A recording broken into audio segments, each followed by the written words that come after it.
¿Cómo están amigos de YouTube Politiqueando? Hoy es la tercera entrega y parte final de este largo trabajo que se ha denominado Las verdades ocultas de Daniel Noboa, un entontecido por el poder. Por si acaso, si ustedes tienen duda de lo que he leído y no sea textual, pues vayan y a través de su buscador Google, específicamente o cualquier otro, pongan The New Yorker o revista The New Yorker, edición del 27 de junio del 2024. Inclusive pueden ustedes poner versión en inglés, versión en español. Yo puse la versión en español y salen con fotografías, con todo, con todo. Es lo que he hecho una lectura fehaciente, las 28 páginas que están marcadas como parte del reportaje que le hace el periodista John Lee Anderson. ¿Qué más les puedo decir?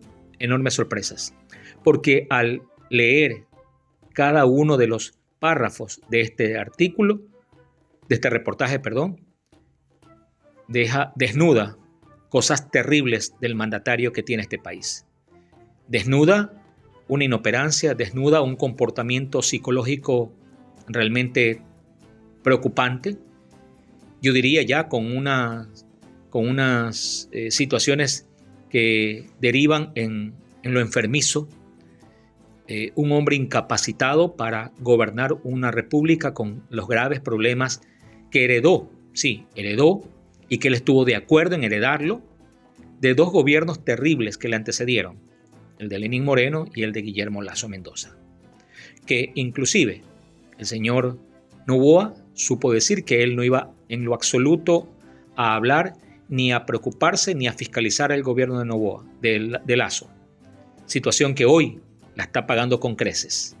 Pero, sin más, entremos en materia. La mañana siguiente, mientras desayunábamos en el lujoso hotel frente al mar donde se hospedaba Noboa, le pregunté sobre el intercambio que había habido el día anterior. Noboa sugirió que no era inusual recibir rechazo por parte de los agentes de seguridad. Estoy seguro de que tienen acuerdos, dijo. El oficial de la Armada negó tener vínculos con el narcotráfico. Los grandes no quieren ir a La Roca porque no tienen control. En otras prisiones, dijo, los reclusos estaban acostumbrados a hacer lo que les daba la gana. Es como un club nocturno. Después de que nuestro asistente de desayuno salió de la habitación, bajó la voz y dijo, Manabí es una de las áreas donde los militares han hecho la menor cantidad de represión. Si yo no venía aquí, no había ninguna posibilidad de que se fueran a mudar a La Roca. Especuló que la caída en los asesinatos en Manta había habido 2 el día anterior. Dijo, frente a los 5 de principios de esta semana. También se debió a su visita. Habría sido demasiado vergonzoso para el ejército y la policía tener un aumento en las muertes violentas conmigo presente. Mirando alrededor de la sala de desayunos dijo, este lugar, Manta, es como Sinaloa. En Manta, Noboa realizó un evento en el auditorio de una universidad con el embajador de Israel, con motivo del anuncio de un programa de inmigración circular en el que se permitiría a los jóvenes ecuatorianos viajar a Israel como trabajadores agrícolas. También habría nuevos programas de becas en varios países, incluidos Hungría, Arabia Saudita, Corea del Sur y España. Los jóvenes son los más vulnerables a los narcoterroristas, por lo que son mi máxima prioridad, dijo Noboa. Si no cuidamos a nuestra juventud, estamos destinados al fracaso. Viajando a través de la zona rural de Manabí, Noboa hizo paradas rápidas en una serie de pequeños pueblos. En cada uno de ellos fue recibido por políticos, reinas de belleza locales y adolescentes que lo aplaudían, con una camiseta en la que se leía Empleo Juvenil, el Nuevo Ecuador. Prometió mayor seguridad y apoyo gubernamental a proyectos en agricultura, procesamiento de pescado y minería. Se suponía que el evento culminante de nuestro viaje iba a ser una redada de drogas en un pueblo rural, pero nuestra aparición allí fue cancelada en el último minuto. Noboa me dijo que los sospechosos habían sido alertados por una filtración de inteligencia, por lo que la redada era demasiado insignificante como para molestarse. No estaba dispuesto a presentarse por 3 tipos atrapados con un par de kilos y un burro. En cambio, fuimos a Guayaquil, donde se tomó 2 días libres para visitar a familiares, incluido su primer hijo, que vive allí con su ex esposa. Mientras estuvo ocupado, obtuve permiso para visitar La Roca. En esta parte de la lectura del documental, el periodista John Lee Anderson, describe la visita que hace a la cárcel denominada La Roca en la ciudad de Guayaquil. Por cierto, visita que la autoriza el presidente. Imagínense ustedes qué importante fue el tema de que el periodista norteamericano visitara esa cárcel, que casi ningún periodista o ningún periodista ecuatoriano puede tener acceso a partir de que él instauró este tema de la famosa guerra, entre comillas, contra los GDO.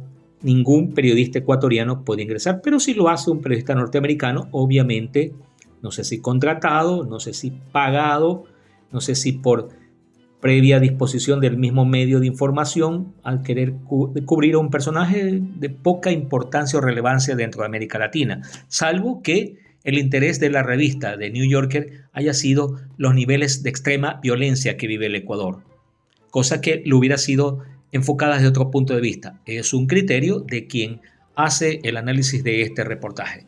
Continuamos entonces con la lectura. La prisión más segura de Ecuador se encuentra junto a una autopista en las afueras de la ciudad de Guayaquil, una zona de talleres de reparación de automóviles, torres eléctricas y edificios en ruinas. El camino de entrada estaba rodeado de cercas de alambre, cubierto de maleza y adornado con basura. Una nueva directora, Marta Macías, fue nombrada a principios de este año, después de que uno de sus predecesores fuera acusado de contrabandear un arma a la prisión.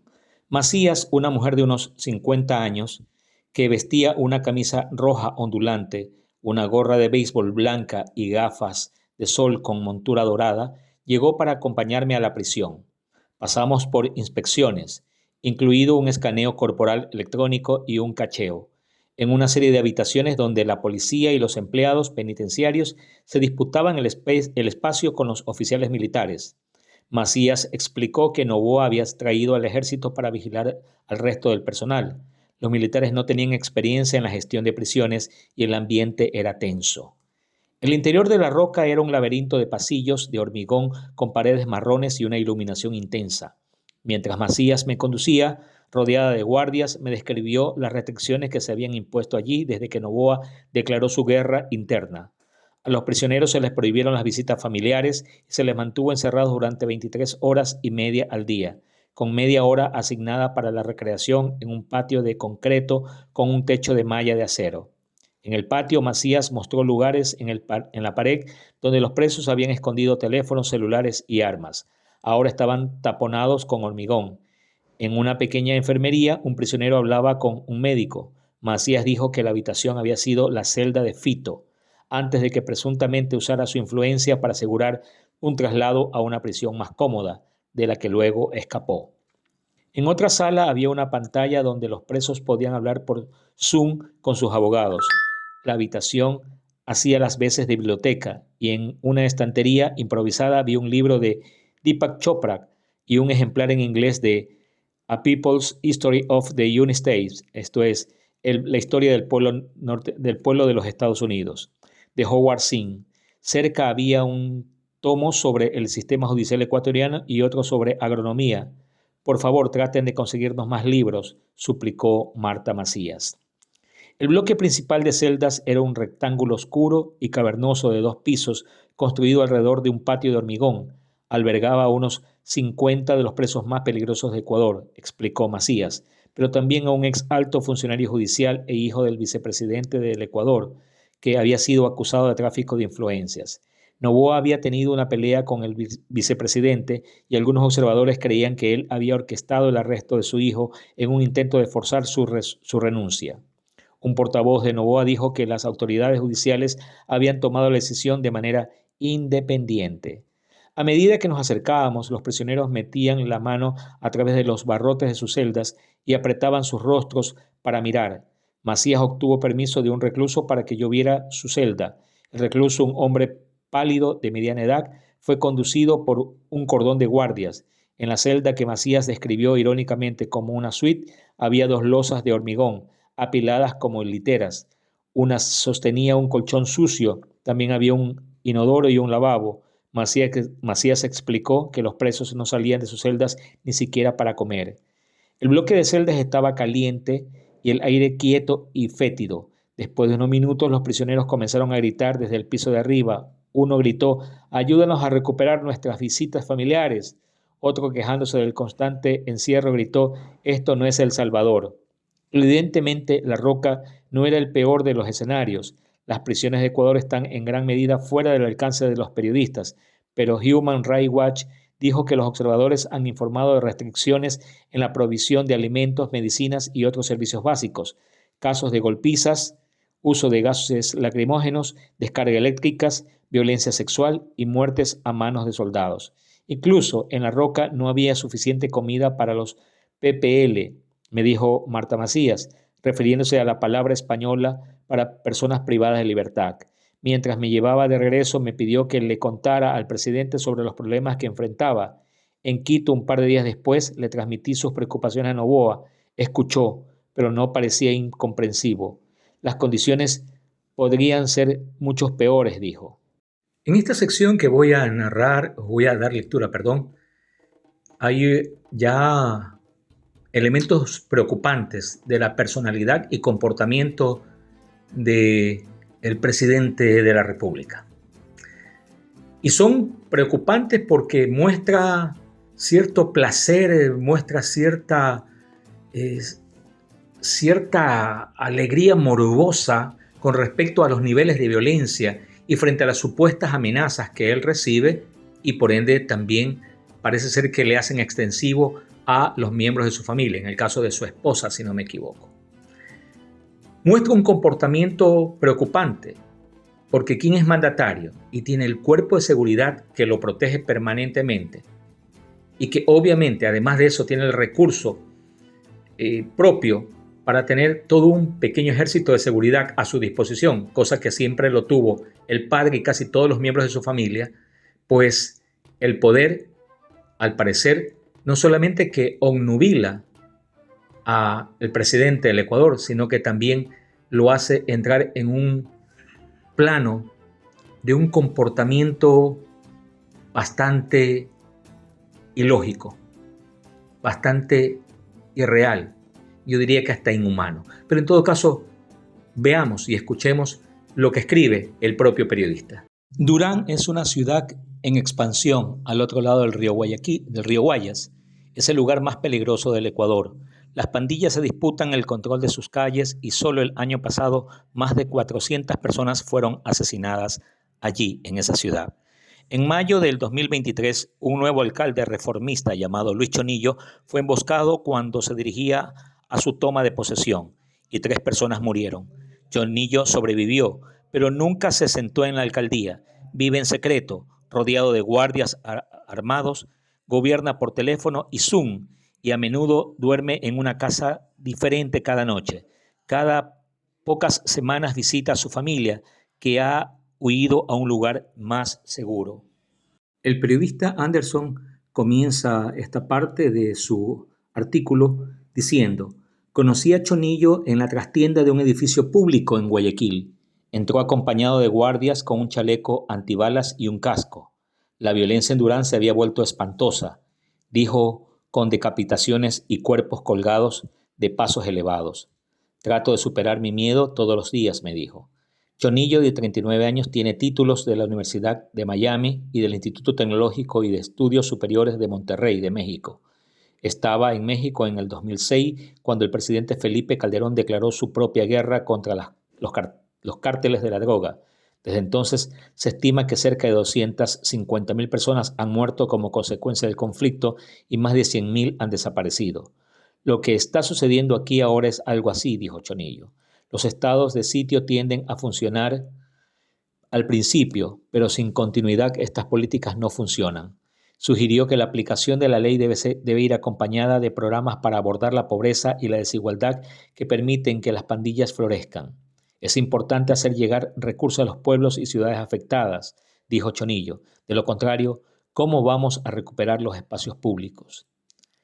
A medida que los mexicanos se desilusionaban con la guerra interna, el presidente López Obrador adoptó una política reformista conocida como abrazos, no balazos. Noboa rechazó esta filosofía más suave, diciendo que no había hecho nada para frenar la violencia en México. Señaló que los poderosos carteles de Sinaloa y Nueva Generación no han hecho más que aumentar su influencia en Ecuador con resultados mortales. En sus estados de ánimo, habla del presidente Noboa, más combativos y egoístas, Noboa parecía sugerir que estaba librando la guerra contra los narcos por su cuenta. Me mostró un video de las redes sociales en el que matones enmascarados advertían que iban a violar a su esposa y matarla. Una de las muchas amenazas de este tipo, dijo con evidente placer.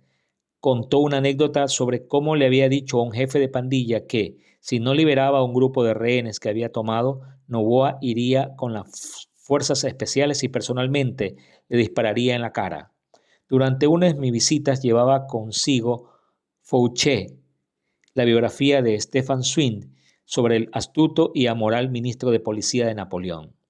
Un día volando de regreso a Quito, después de una visita a una cárcel en Cuenca, donde las autoridades habían descubierto un túnel secreto excavado por los reclusos, Noboa se preguntó si era posible construir una prisión en el territorio al que Ecuador tiene acceso legal en la Antártida. Tenemos una tajada así que, ¿por qué no?, dijo con una sonrisa maliciosa. Una prisión para un centenar de chicos. Un ayudante mayor sentado frente a nosotros tosió nerviosamente.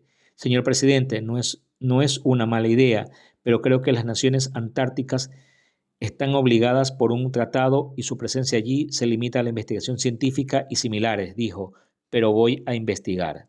Después de pensarlo un momento, Noboa planteó otra posibilidad.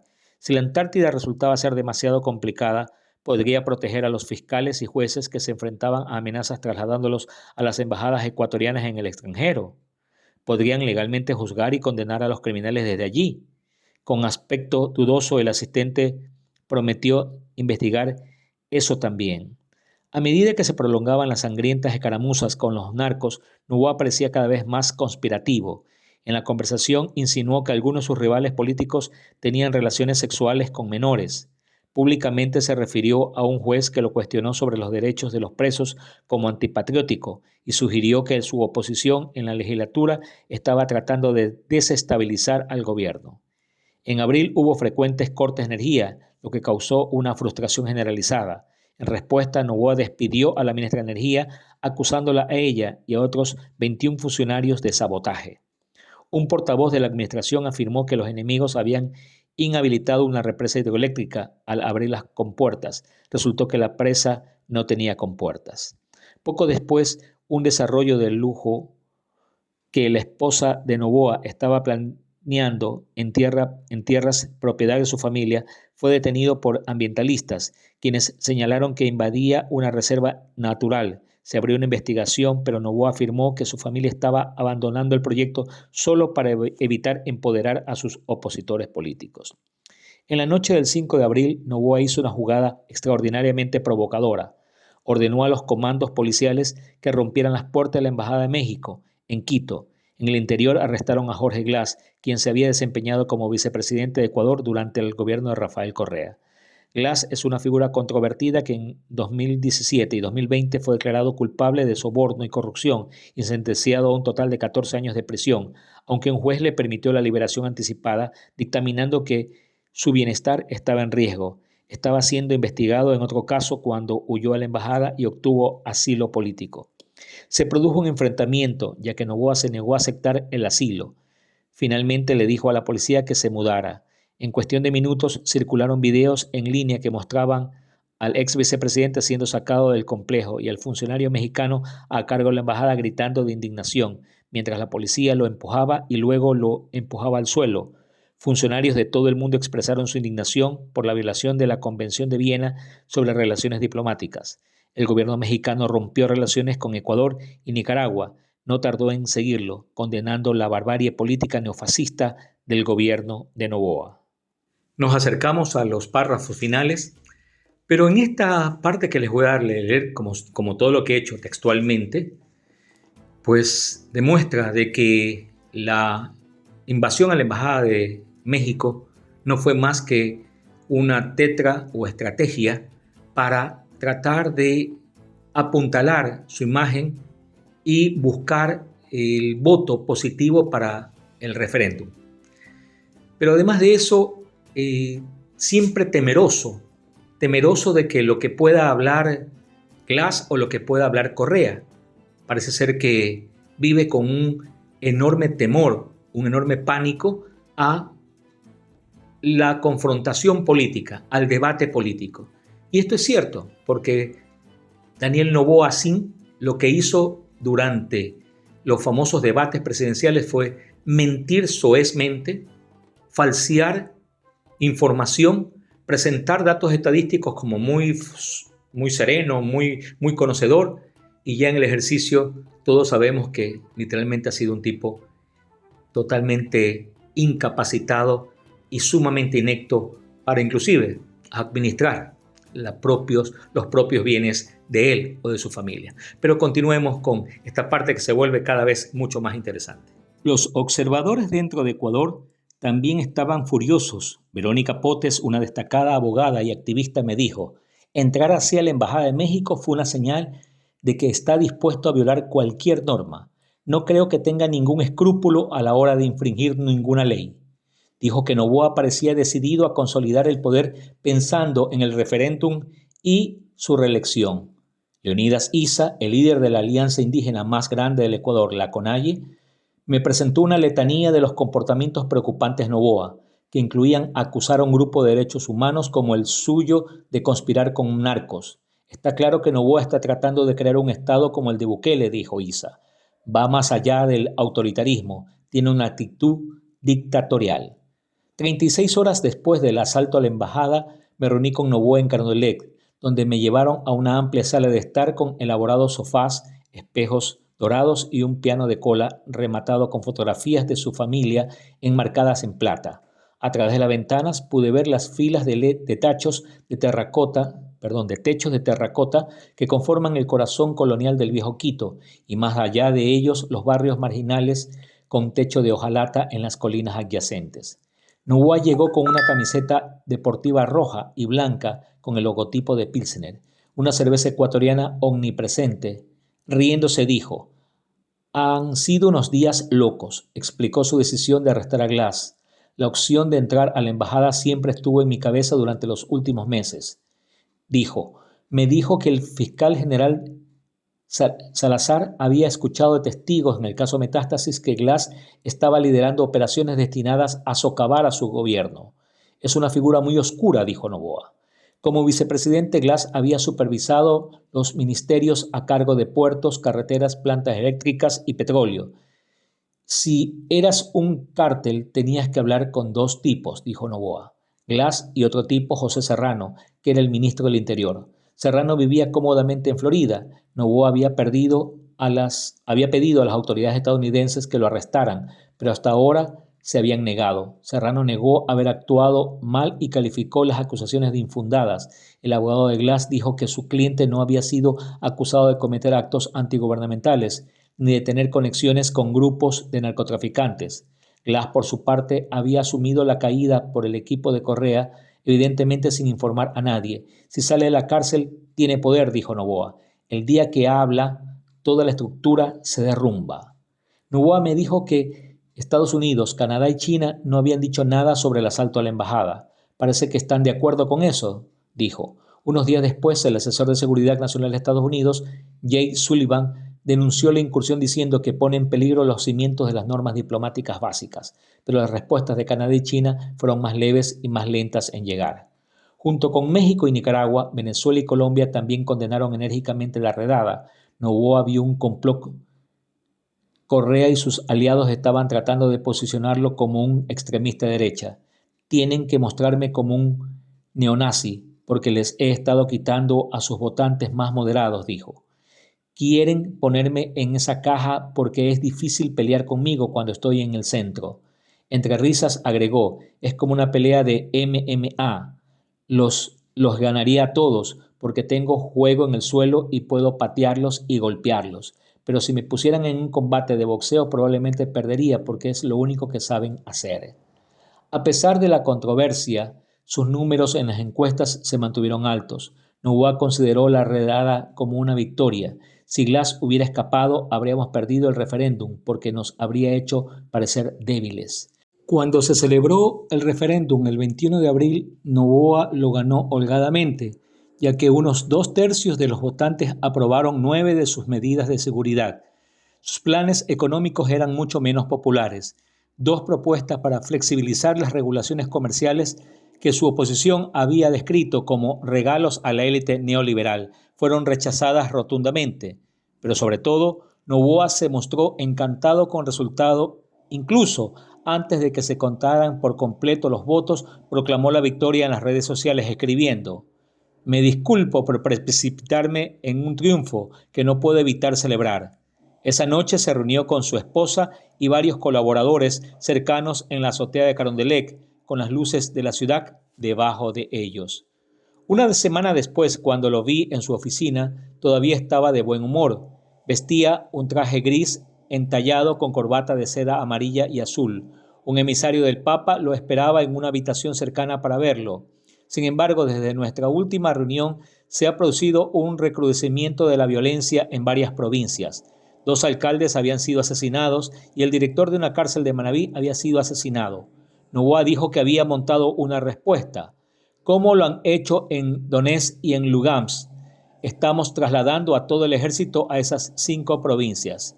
Se rió de la desgarbada comparación con la guerra de Ucrania, pero se tomó en serio la militarización del conflicto.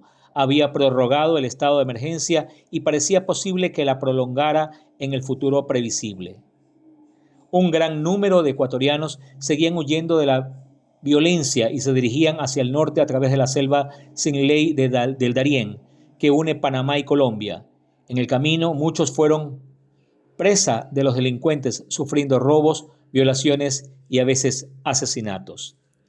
Ecuador también estaba siendo utilizado como punto de tránsito para los migrantes de otros países que se dirigían a Estados Unidos. Noboa dijo que 60.000 chinos, en su mayoría hombres jóvenes, habían volado a Quito en los primeros 3 meses del año y solo la mitad había volado. El resto presumiblemente se dirigía hacia el norte. Fuera de América Latina, Noboa ha conservado el apoyo de aliados clave, incluidos los Estados Unidos. La sensación es que tiene verrugas. ¿Pero quién no?, dijo el diplomático en Quito. Pero Noboa expresó su frustración por la magnitud de ese apoyo. Se quejó de que Estados Unidos había enviado recientemente $90.000 millones para ayudar a Ucrania, Israel y Taiwán, mientras que le dio solo $10 millones para su lucha contra los cárteles. $10 millones, exclamó. Estamos en una guerra y representamos el 20% de la crisis migratoria. Y continuó: ayer tuve una reunión con la CIA y le dije, por favor, ayúdenme. Enfoca todos tus esfuerzos en la frontera entre Ecuador y Colombia. Si no quieres ayudarnos con nada más, basta con hacerlo. Me pregunté si la idea de Noboa de una prisión antártica todavía estaba sobre la mesa. Dijo que su ayudante lo había investigado. Inicialmente dijeron que solo se podían tener estaciones de investigación científica, pero podría haber una forma de evitar la restricción si la instalación fuera administrada por militares. Ya podía imaginarlo, los enemigos del país trasladados a una prisión militar en un gélido páramo a miles de kilómetros de Quito. Sí, dijo, es una gran posibilidad. Todo esto fue publicado en la edición impresa del 24 de junio del 2024 con el título La represión en la revista semanal The New Yorker, escrita por el periodista John Lee Anderson. Las conclusiones las van a tomar ustedes, amigos. Las conclusiones finales las van a hacer ustedes. En lo personal me queda un sabor extremadamente amargo. Una pena por el país. Una pena por aquellos jóvenes que confiaron en este presidente. Una pena por aquellas personas adultas que también confiaron en las esperanzas que vendía como humo que se desapareció con facilidad cuando se elevó hacia los cielos, las promesas de este personaje, que no solamente resulta peor que el padre, sino que detrás de él hay toda una gama de un poder oscuro, terrible, que las respuestas o los resultados de este mandato las conoceremos, ya las conocemos, pero los resultados finales van a ser extremadamente graves.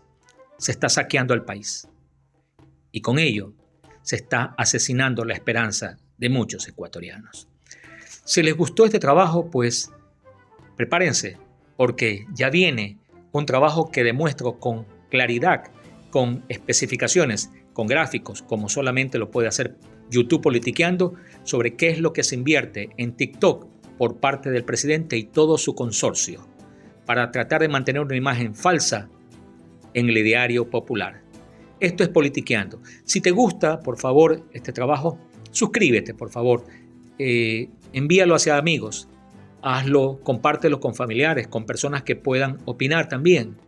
Y si las opiniones pueden diferir con lo que digo, por favor, háganlo con altura, porque me vería en todo caso obligado o a negar ese comentario o simplemente a bloquearlo. Por favor, evitemos eso. Puedo estar en desacuerdo con lo que dices, pero voy a defender tu derecho a decirlo. Pero ojo, no voy a permitir insultos, ¿sí?, hacia mi persona, porque lo que estoy haciendo es una opinión a la cual doy la cara y la enfrento, mientras otros a través de troles y granjas de bobs hacen lo contrario.